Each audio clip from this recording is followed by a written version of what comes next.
안녕하세요. 네, 오늘은 김영진 박사님을 모시고 김영진 박사님께서 지필에 참여하신 책 사회 연결망 분석에 대해서 듣는 시간을 가져보도록 하겠습니다. 네, 안녕하세요. 안녕하세요. 네, 이렇게 나와주셔서 감사합니다. 사실 사회 연결망 분석이라는 게 굉장히 어떻게 보면은 코딩이나 분석적인 기술이 필요함에도 불구하고 우리 또 사회학 전공하신 김영진 박사님께서 이 책에 초기부터 계속 참여해 주신 걸로 압니다. 그래서 좀 저희가 어떻게 참여했고 책의 내용은 뭐고 주요 독자층은 누구며 이런 얘기를 좀 우선 들어보려고 하는데요. 제가 말 길게 하는 것보다 뿌듯하실 것 같은데 어느새 5판입니다. 그래서 5판 표지를 좀 보여주시고 간단하게 책 속의 주요 독자층 이런 것 좀 우선 해주시면 감사하겠습니다. 네, 안녕하세요. 김영진입니다. 저는 사회 연결망 분석이라는 책에 저자로 참여했습니다. 저자로 참여했다는 것은 저 혼자 책을 썼다는 게 아니고요. 같이 쓴 저자들이 있다는 건데 저의 지도 교수님이신 김용학 교수님, 그리고 지금 뉴욕대학교에서 사회학과에서 티칭을 하고 있는 이병규 교수님이 함께 저자로 참여했습니다. 벌써 5판인데 사실 이 책이 나온 지는 20년도 지났습니다. 교수님 잘 아시겠지만 사실 굉장히 자랑스러운 일이지만 한국에서 사회학 도서가 이렇게 20년에 걸쳐서 한 5판이라는 이렇게 역사를 가지면서 개정되고 출판되는 사례들이 그렇게 많지는 않은 거로 알고 있거든요. 근데 그럼에도 불구하고 이제 꾸준히 이 책을 읽어주시는 독자층이 있었다는 거고, 심지어는 이 책을 5판 중에 4권 이상 소장하고 계신 분도 주변에 있더라고요. 그 새로운 판이 나올 때마다 사신 거네요. 네, 그렇습니다. 전혀 저자분들의 측근은 아닌데. 네, 좀 애매하긴 한데 제가 그분의 소식을 알고 있으니까. 네. 약간 먼 사이라도 4판이나 사주긴 쉽지 않죠. 필요하시니까 사신 것 같은데. 아무튼 계속해 주세요. 네. 그래서 이렇게 책을 계속 개정해서 낼 수 있고, 저희 저자들도 연결망 분석 흐름에 대해서 계속 캐치업을 하고 그것들에 대해서 좀 더 쉽게 풀어서 쓸 수 있도록 하는 거에 대해서 굉장히 좀 스스로 공부하는 측면이 많이 있었고요. 또 하나는 이 책을 쓰면서 끊임없이 아까 독자층이 어떻게 되냐라고 말씀을 주셨는데, 이게 한국에서 이 연결망 분석이라는 책을 낸다라는 게 어떤 의미가 있을까에 대해서 계속 곱씹어보는 시간이 되기도 했습니다. 저는 이 책을 이제 3판 때는 조교로 이제 선생님이 쓰신 책을 이제 편집으로 도와드리고, 일부 이제 내용을 업데이트하는 거에 대해서 참고자료를 찾아드리고 이제 초안을 작성해드리는 역할도 하기도 했었는데. 그러면 잠깐 그 3판부터 참여하신 건가요? 3판에서는 공저는 아니고요. 4판부터 공저자로 참여를 했었습니다. 그리고 이번 5판에서 이병규 교수님이 이제 새로이 공저자로 참여를 해주셨습니다. 네. 그래서 주요 독자층에 대해서 변화해 왔는지. 네, 주요 독자층은 처음에 이 책이 나왔을 때는 사회학 연구자들을 독자층으로 생각을 했었는데, 저희 한국에서 보면은 사회학보다 좀 인접사회과학에서 훨씬 더 수요가 많은 것 같더라고요. 이게 실질적으로 대학원 학생의 규모라든지 그런 연구자 규모에서의 차이에서 비롯된 거일 수도 있을 것 같고, 아니면은 최근에 사회복지학이라든지 아니면은 교육학 이런 데서는 실무하시는 분도 이런 연결망 분석에 대한 관심이 굉장히 많이 늘어나고 계신 것 같아요. 그러니까 교육학이라고 한다면은 실제 초등학교, 중학교 선생님들이 워크숍을 통해서 연결망 분석을 공부하시고 그것들을 통해서 자기 학급의 학생들의 교우 관계를 분석하는 경우들이 존재를 하십니다. 그럴 수 있겠네요. 보통 그 학생들한테 설문조사 비슷하게 해서 친구 관계에 대해서 조사를 하긴 하는 것 같더라고요. 네. 기존에도 사실 제가 어렸을 때도 교우관계에 대한 조사를 했었는데 그 이전에는 교우관계 조사라는 게 누가 누구랑 친구구나, 그래서 이 친구가 안 나오면은 얘한테 물어봐야지 정도의 파악의 목적으로 교우관계를 조사를 했었는데 최근에 이제 왕따 문제라든지 아니면 학교 폭력의 문제, 이제 그런 것들이 더 이제 사회적으로 관심을 갖게 되면서 이제 어떻게 하면은 학급 내에 있는 관계도 구조적으로 파악할 수 있을까? 또 우리가 소외받는 학생이 혹시 이런 걸 통해서 미리 사전에 감지될 수 있을까? 이제 그런 부분들을 선생님들도 이제 관심을 더 갖게 되신 것 같습니다. 네, 알겠습니다. 혹시 이 지금 화면에는 잘 안 보이긴 하는데 목차를 좀 잠깐, 예, 네. 일단 저희끼리라도 아니면 화면에 보일까요? 목차를 잠깐 공유를 해주실 수 있나요? 네, 목차가 좀 한쪽으로 안 나와서요. 네. 네. 아, 한 페이지로 나오진 않는구나.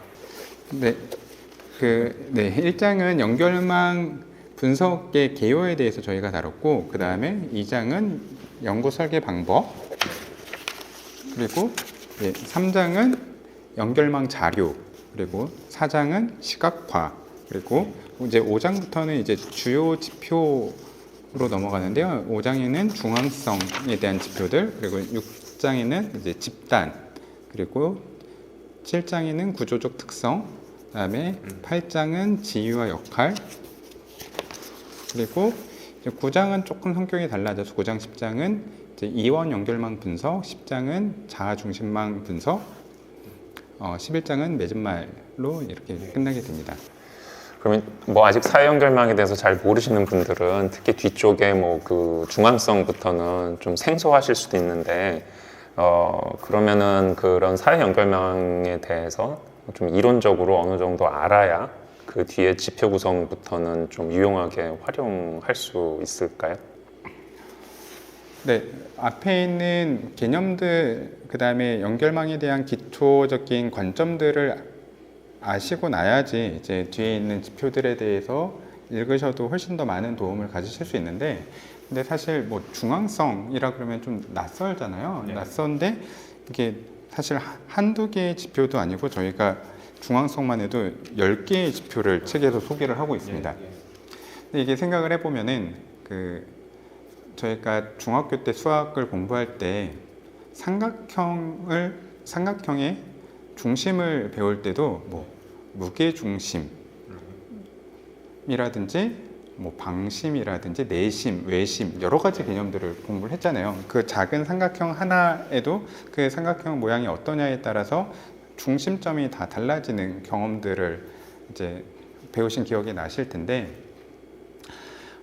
저희가 사회적으로 맺고 있는 관계도 어떠한 관점을 통해 보느냐, 그다음 어떠한 지표를 가지고 계산하느냐에 따라서 그 중심점이 달라질 수 있다는 게 저로서는 굉장히 흥미로웠고, 그런 부분들에 대해서 이제 소개시켜드리고자 했습니다. 네, 알겠습니다. 그러면은 뭐 이제 이 책을 이용하고 싶은 분들은 한편으로는 그런 어떤 사람 사이의 관계에 대한 지금 말씀하신 것처럼 어떤 이론적인 관심사나 뭐 관계의 특성에 따라서 중앙성도 여러 개로 나뉘어질 수 있듯이 그런 연결망의 특성에 관심 있는 분도 있을 수도 있고, 혹은 아니면 이제 특정 데이터를 가지고 좀 기술적으로 나는 이거 빨리 분석을 해야 돼, 이런 분들도 있으실 수 있거든요. 네. 그래서 그런 분들의 관심사에서 조금 더 여쭤보면은, 일단 이 책을 그러면은 활용해서 분석을 하고 싶으면 어떤 종류의 분석 패키지를 주로 사용하셨나요? 사실 이게 어떤 패키지를 주로 썼냐라는 게 이 책의 개정판의 주된 이유이기도 했습니다. 아, 그래요? 예. 저희가 맵 한 번마다 쓰는 패키지들이 굉장히 많이 달라졌거든요. 사실 1판, 2판까지는 하나의 패키지를 중심적으로 설명은 하지 못했었습니다. 그때까지만 해도 이제 좀 20년 전이니까 어떤 분석을 할 땐 이런 패키지가 훨씬 더 유용하고, 다른 분석을 할 때는 좀 다른 패키지가 유용한 측면이 있어가지고 여러 패키지들을 이제 소개시켜 드리는 부분이 있었는데, 3판에서는 이제 사이람에서 만든 넷마이너를 가장 많은 할애를 했었고요. 4판에서는 미국 UC 얼바인 대학교에서 만든 UCINet을 중심으로 이제 서술을 했었고, 이번 판에서는 R이라는 그 소프트웨어 패키지를 통해서 그 분석 방법을 이제 소개를 했습니다. 그러면 잠깐 말씀을 드리면 결국 그 뭐 넷마이너나 UCINet은 조금 연결망 분석에 좀 특화된 어떻게 보면 패키지라고 볼 수 있는 반면 R로 넘어오면서는 그냥 좀 더 일반적인 랭귀지를 사용했다고 볼 수 있겠네요. 네, 맞습니다. 그러니까 R은 사실 통계적 분석이나 네트워크 분석뿐만 아니라 기본적인 데이터 그 매니지먼트라든지 아니면은 머신러닝 같은 경우에도 많이 활용하고 있는 패키지거든요. 그래서 좀 더 범용성이 있고, 또 R이 주는 가장 큰 장점은 많은 연구자들이 그 본인의 연구했던 방법론을 패키지를 만들어서 이제 업로드를 해놔서 이제 그 패키지들을 활용해서 저희가 빠르게 그 연구를 리플리케이션 할 수 있다라는 측면에 있습니다. 네, 그러니까 어떻게 보면 연결망 분석을 하는 학자나 뭐 아니면은 뭐 데이터 사이언티스트들이 본인이 이제 그쵸 분석에 맞게 패키지를 만들어서 올리면 또 그거를 다운받아서 할 수 있고, 그러니까 말하자면 연결망 분석 생태계가 훨씬 잘 자발적으로 구축되는, 그걸 활용하기 위해서 5판부터는 어떻게 보면 R로 전환을 하신 거네요. 네, 그렇습니다.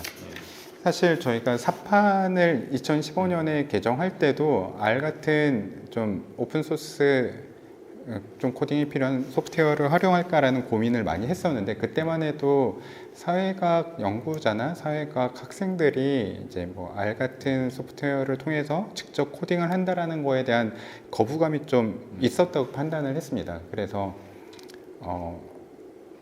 24년도에 개정할 때 9년이 지나서야 그렇게 변경을 할 수 있었습니다. 그러니까 일반 그래도 이 분석하는 어떻게 보면 이 책의 소비자인 연구자나 분석가들이 그래도 좀 더 R을 친숙하게 느끼는 걸 좀 기다리는 데는 시간이 걸렸네요. 네. 그래도 이제 궁금해서 여쭤보자면 예를 들면 코딩 같은 거 할 때 요즘엔 챗GPT 같은데 넣어서 물어보면 좀 코딩도 잘 해주고 그러잖아요. 네, 맞습니다. 그럼 굳이 비교하면은 뭐 R도 챗GPT한테 물어보면 상당히 잘 코딩을 가르쳐줘서 전혀 사용하는데 불편이 없다라고 좀 얘기할 수 있을까요? 최근에 정말 저도 그렇고 제 주변의 연구자들도 그렇고 챗GPT 같은 생성형 AI를 사용해서 처음에 기초 코딩을 한다든지 아니면은 코딩을 직접 하다가 발생하는 에러를 이제 개선해 나가는 과정에 굉장히 많은 도움을 받고 있습니다. 그런 측면에서 생성형 AI의 그 위력이 정말 큰 것 같고요. 사실 그것을 넘어서서 네. 생성형 AI에게 직접 데이터만 입력하고 중앙성 분석을 해줘, 아니면 특정 지표를 분석을 해줘, 아니면 데이터를 어떻게 가공해줘라고 요청을 해도 참 잘 수행을 해줍니다. 근데 문제가 있더라고요. 네. 문제가 그렇죠. 있는 게 문제가 없으면 이 책이 팔리질 않습니다. 그러니까 뭔가 문제가 있을 텐데 말씀해 주세요. 문제가 첫 번째는 아는 만큼 시킬 수 있다는 겁니다. 첫 번째 문제는 아는 만큼 시킬 수 있다는 거고, 두 번째 문제는 AI가 잘 답변했는지 아닌지에 대해서 이제 그냥 시키기만 하면은 알 수 없다라는 겁니다. 제 주변에 그냥 다른 사례인데요. 텍스트 분석에서 이제 긍정, 부정을 분류하는 그런 것들을 많이 하지 않습니까? 그래서 그걸 생성형 AI로 진행했던 사례가 있어요. 근데 결과가 쭉 이렇게 직접 챗GPT가 잘 수행했는데 결과가 중립입니다 라는 거를 명시적으로 답변을 한 거예요. 너무 신기하잖아요. 0이라는 포인트로 이렇게 딱 나왔어요. 긍정도 아니고 부정도 아니고. 네. 네. 너무 신기하다. 쭉 이제 코딩이 이렇게 되는 것이 눈으로 보인 상태에서 그런 결과가 나왔기 때문에 그 결과를 시행했던 분은 그거를 그냥 자랑스럽게 지금 이 서베이에서 했던 반응에 대해서 우리는 중앙에 가까운 결과를 갖고 있습니다라고 말씀을 이제 주변에 하셨어요. 근데 이상하다. 코드를 보여달라. 살펴봤더니 패키지가 한글을 인식하지 못하는 거예요. 그럼 들어갔던 인풋 원자료는 한글로 되어 있는데 네, 원자료는 한글로 되어 있는데 영어만 인식할 수 있는 패키지로 이제 챗GPT가 자동 분석을 했던 거죠. 그래서 0이라는 결과가 나온 거예요. 인풋이 없었던 거죠. 그렇죠. 마치 그 인풋 데이터가 다 미싱 처리되는 것 같은 그런 상황이 벌어졌네요. 예. 네, 근데 그 과정을 챗GPT도 하나도 연구자한테 인폼을 해주지 않고 연구자도 그 패키지가 실질적으로 어떻게 작동하는지 어디까지가 가능한지에 대해서 알지 못하고 활용을 했었기 때문에 그런 안타까운 일이 벌어진 적이 있어가지고 다시 수동으로 분석을 진행했던 경험이 있었습니다. 그러네요. 마치 이게 제 입장으로 말하면은 우리 애가 하는 말을 그냥 맹목적으로 믿으면 안 되는 상황이랑 굉장히 비슷한 게 있네요. 그래서 결국엔 연구자 스스로 이런 과정을 해보고 어느 정도 알아야 아는 만큼 시키고 뭔가 대답을 내놨을 때 제대로 됐는지 체크할 수 있는 능력이 사실은 생기겠죠. 그러면은 사실 뭐 3, 4, 5판 가면서 그러면 구체적인 분석 사례들도 다 R로 다시 코드하고 다시 생성하시고 하는 게 좀 번거로우셨을 것 같기도 한데 뭐 한편 R을 쓰면은 이런 게 특히 좋다라는 걸 아까처럼 뭐 그런 지식 생태계나 이런 면이 아니라 뭐 예를 들면 출력물이 뭔가 비주얼리 그 시각적으로 더 보기가 좋다거나 뭐 그런 R의 장점이 있나요? 어떤 소비자로서 마지막 엔드 유저로서의 장점. 저는 사실 이번 개정판에서 가장 신경 썼던 부분이 제 사장의 연결망 시각화 부분입니다. 그러군요. 이미 여기 83페이지에 지금 못 보시지만 사서 보시면 됩니다. 네. 예. 이런 게 훨씬 예전에는 구현할 수 없었던 것들이네요. R로 이제 가능하단 말씀이시죠? 예. 네, R로 변경을 하면서 기존의 패키지에서는 굉장히 단순하게 보여지거나 아니면은 새로운 그런 것들이 보였는데 따라하지 못하는 제약들이 발생했던 거를 사실 이게 연결망 분석이라는 패키지 안에 있지 않더라도 연관 패키지들을 통해서 연구자가 다양하게 확장적으로 그런 취사 선택해서 활용을 할 수 있기 때문에 그리고 훨씬 더 고해상도로 작업을 할 수 있기 때문에 그런 측면에 있어서는 굉장히 활용도가 높아졌다라고 생각이 됩니다. 예, 사실 이렇게 연구자에서 이런 그 잔재미가 있어야 또 어떤 패키지를 쓰면서 뭐 은근 뿌듯하고 재미가 있을 것 같긴 합니다만 그러면 만약에 이런 연결망 분석을 파이썬으로 한다라고 하면은 뭐 어떤 효과나 차이점이 있을까요? R로 하는 거랑 파이썬으로 연결망 분석을 많이 하나요? 근데 파이썬으로 많이 하는 것 같습니다. 파이썬으로 그래요? 많이 하는 것 같고요. 최근에는 그 비중이 더 늘어난 것 같은데 일단은 파이썬으로 하는 내용이 많이 늘어나 보이는 가장 큰 거는 미국에서 소셜미디어 같은 큰 데이터를 분석할 때 있어서는 아무래도 그런 큰 데이터를 다루시던 분들이 컴퓨터 사이언스를 전공하신 분들이 많기 때문에 그런 분들은 파이썬과 같이 뭐 좀 더 이제 개발 언어라고 할 수 있죠. 범용 언어에 가까운 그 소프트웨어 패키지를 통해서 개발을 하시더라고요. 그리고 두 번째는 최근에 이제 생성형 AI가 이렇게 등장할 수 있던 배경 중에 하나인 워드 임베딩 뭐 그런 게 있습니다. 우리가 사용하는 단어들이나 문장들에 대해서 이제 쭉 뭐 32차원, 256차원 이런 식의 디멘전의 벡터로서 그것들을 이제 요약해서 수치화해서 저장하는 변환하는 알고리즘인데 그러한 알고리즘 같은 경우에는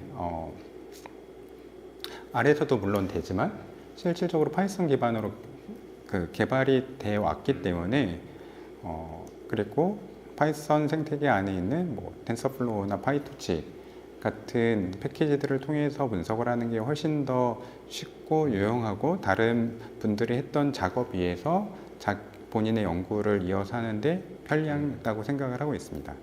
네, 그러면은 좀 약간 단적으로 여쭤보면 자, 그래서 앞으로는 아마 연결망 분석도 파이썬으로 하는 게 더 좋을 거다라고 할 수 있을까요? 아니면은 여전히 R이 이런 장점이 있다. 혹은 필요한 부분은 파이썬에서 해서 그 출력물을 적당히 형태를 갖춰서 가져와서 아래서 마지막으로 뭐 시각화를 하거나 최종 분석을 하는 게 좋을 것 같다라거나 좀 앞으로 연결망 분석을 꾸준히 잘 하고 싶으신 분들을 위해서 좀 조언을 주신다면. 이런 질문을 특히 이제 학부 학생들한테 많이 받는데요. 제가 한결같이 대답하는 스토리가 있습니다. 저희가 그 TV나 유튜브에서 뭐 요리하는 쿡 방송을 보면은 중식 요리가는 회를 뜰 때도 중식도를 씁니다. 네. 근데 반면에 일식 요리사는 일반 야채를 썰 때도 회칼을 쓰는 경우가 많이 보일 때가 있어요.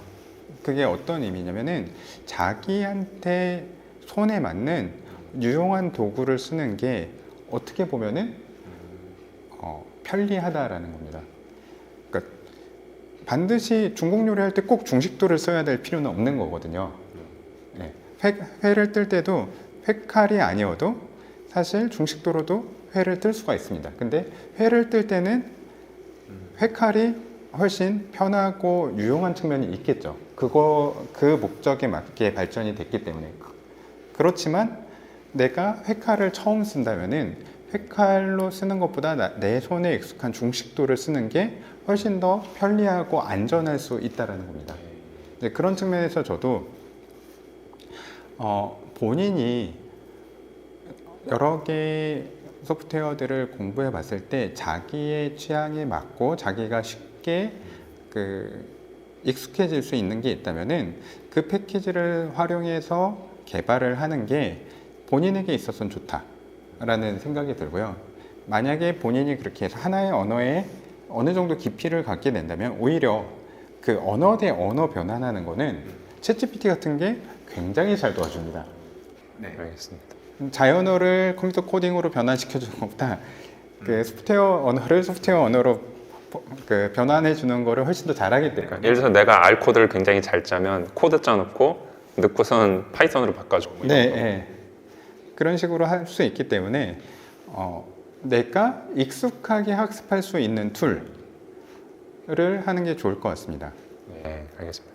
그러니까 결국에 저희가 무슨 굉장히 누가 더 빨리 코드를 짜나 누가 빨리 연산을 수행하나 뭐 이런 거 하는 그 컴퓨터 공학자가 아니라 이걸 이용해서 내가 하고 싶은 목적을 달성하니까 뭐 효율성보다는 이제 효과성이 중요한 거고, 예, 여러분들 뭐 R이건 파이썬이건 신나게 잘 짜고 있는데 괜히 옆에서 쓱 지나가면서 그거 뭐 파이썬으로 이렇게 더 간단히 할 수 있는데 뭐 이런 데 안 흔들리고 중심 잡고 일단 해서 내 것으로 체화해 놓는 게 중요하겠네요. 어떤 소프트웨어건 간에.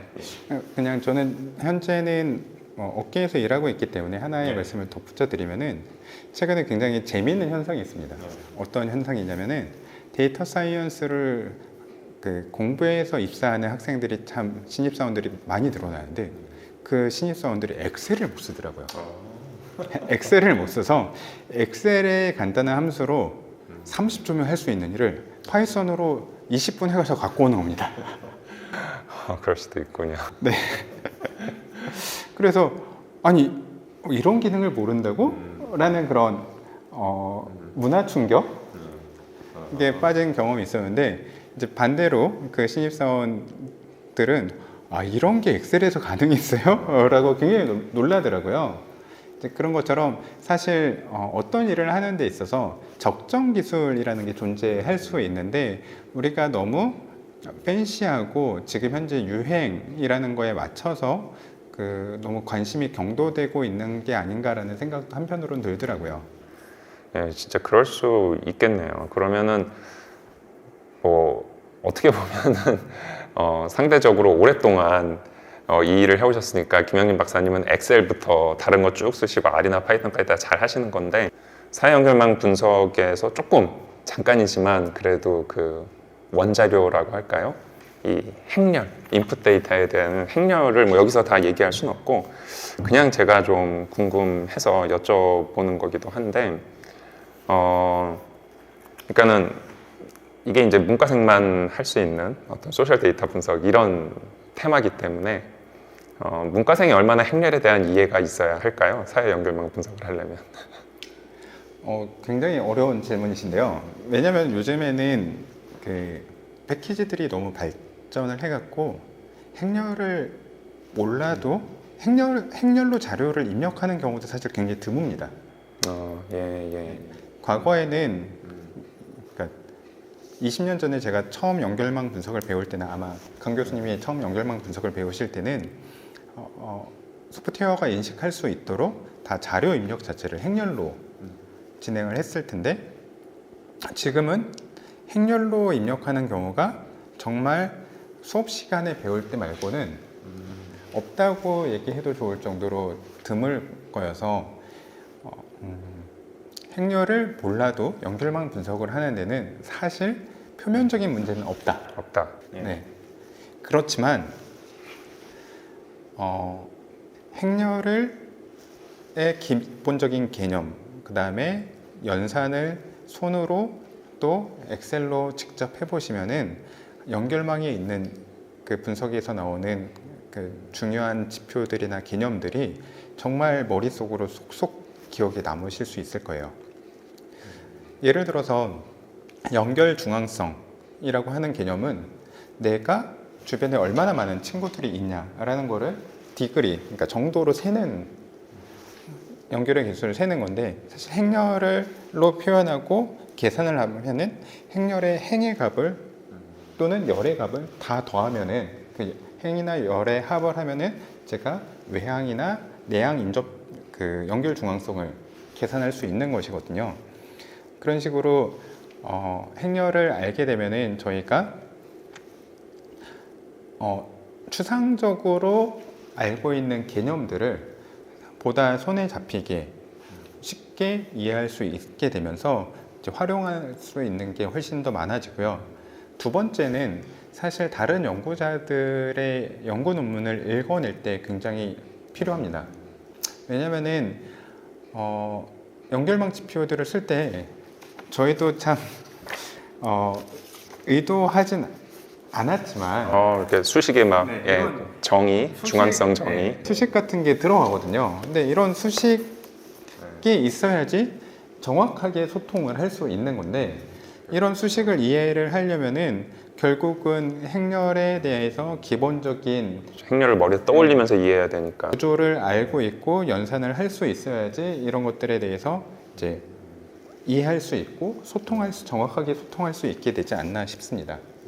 알겠습니다. 그러니까 결국 뭐 너무 행렬을 모른다고 연결망 분석을 아니 난 못해라고 겁을 먹을 필요는 없고 일단 쓰시면서 이 재미를 점점 알아가고 내가 이제 좀 더 어떤 나 스스로 자유롭게 더 깊이 있게 이거를 활용하고 싶다 그러면은 이제 좀 행렬에 대해서 공부를 해가시면 되지 않을까 싶습니다. 결국은 좀 그걸 알아야 또 그런 어떤 자유가 더 늘기는 하겠죠.